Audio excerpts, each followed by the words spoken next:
સવારે early morning રાતના 2 વાગ્યાની આસપાસ જિલ્લાની બ્રિજ ખાતે એક ફાયરિંગની ઘટના બનેલ હતી, જેની અંદર જે ફરિયાદી છે તેનું નામ છે સમીર સલીમ ખાન પઠાણ, જેની ઉપર 2 રાઉન્ડ ફાયર થયેલા હતા.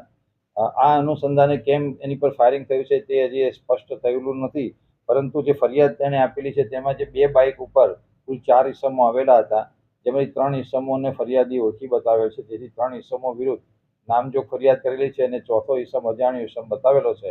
પરંતુ પોલીસે અત્યારે સીસીટીવીના આધારે ચોથા ઇસમને પણ ઓળખ કરી લીધેલી છે અને આ 4 ઇસમોને ધરપકડ કરવા ચક્રો ગતિમાન કર્યા છે, જેમાં સુરત શહેરની ડીસીબી તેમજ અન્ય બ્રાન્ચ પણ આરોપીઓને ઇમિડિયેટ ધરપકડ કરવા માટે અત્યારે પ્રયત્નશીલ છે. પ્રાથમિક કારણ શું લાગી રહ્યું છે અને ફરિયાદ સમીર માનવાનો કોઈ ગુનાહિત ઇતિહાસ છે ખરો? એની વિરુદ્ધમાં 302 ગુસ્સીટોક જેવા વિવિધ ગુનાઓ દાખલ થયેલા છે. પ્રાથમિક પૂછપરછ કરતા ફરિયાદી એવી કોઈ વિગત જણાવેલી નથી, પરંતુ જ્યારે આરોપીને અમે પકડીશું ત્યારે કેમ એની પર ફાયરિંગ થયું છે તે જણાવવામાં આવશે અને તે આપને મીડિયાને પણ જણાવવામાં આવશે.